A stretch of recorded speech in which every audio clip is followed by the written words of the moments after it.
He rose to his feet and elbowed his way through the crowd. The doors were about to close as he jumped out at the last second and into the car behind him, heart beating fast in his chest as the train took off once again.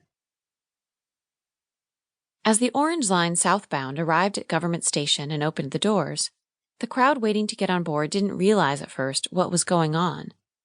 As usual, they approached the doors, waiting for them to open so people could get out and then they could get in. Evelyn Edwards was one of those waiting for the train.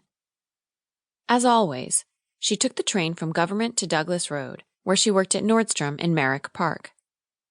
Evelyn had her driver's license revoked after a DUI and had found that taking the train was actually a lot easier than being stuck in traffic every day. On this particular day, Evelyn was lost in her own thoughts, thinking about her grown daughter, who she hadn't seen in 4 months. She'd called her the night before to apologize once again, but she hadn't picked up. Evelyn felt shameful and wanted to tell her just how sorry she was for the things she had said.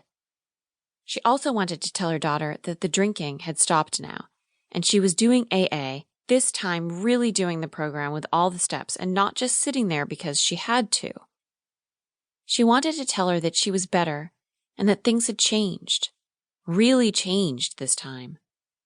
She wanted to tell her all those things, but her daughter wouldn't even answer her darn phone. "Don't you know you're all I've got?"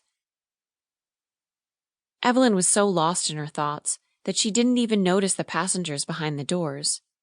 She didn't see their crying and strained faces as they were pressed against the glass, nor did she hear the hammering on the doors or the desperate cries for them to open.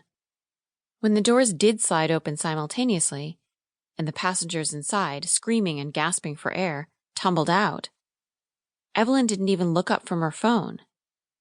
She was looking at her background photo, a picture of her daughter taken at the beach when she was only 5. The day she remembered as one of the best in her life. Before everything turned bad, before she started to drink, before Juan died, before she lost Pablo while 8 months pregnant, before the clouds darkened above them, before she cried in bed all day, before the fog of grief made her a prisoner in her own mind and destroyed everything. Before all that. We can go back, can't we? Can't we find ourselves again? Evelyn lifted her gaze and realized that the crowd in front of her had dispersed, and an entire flock of passengers staggered toward her. Several of them collapsed in front of her feet. One woman came toward her, and Evelyn didn't notice her before it was too late, and she collapsed in Evelyn's arms. Blood was gushing from her nose and eyes, and she was gasping for air, choking and wheezing. Evelyn shrieked fearfully and pushed her away, just as a man sank to the ground in front of her, his ragdoll limp body falling to the platform with a thud. Evelyn stood paralyzed and watched this. Blood smeared on her clothes and hands, while hundreds of people lay gasping on the ground, reminding her of the fish on her father's boat when she was a child.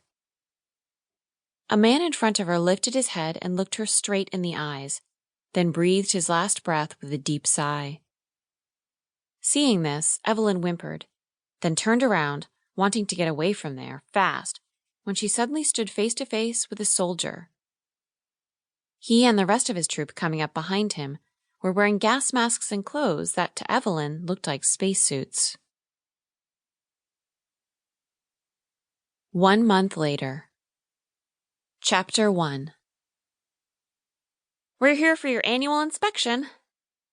I showed the small woman behind the front desk my identification card from Florida Department of Health, moving it very quickly to make sure she didn't get a proper look at it and realize it wasn't me on the picture, but someone who looked remotely like me.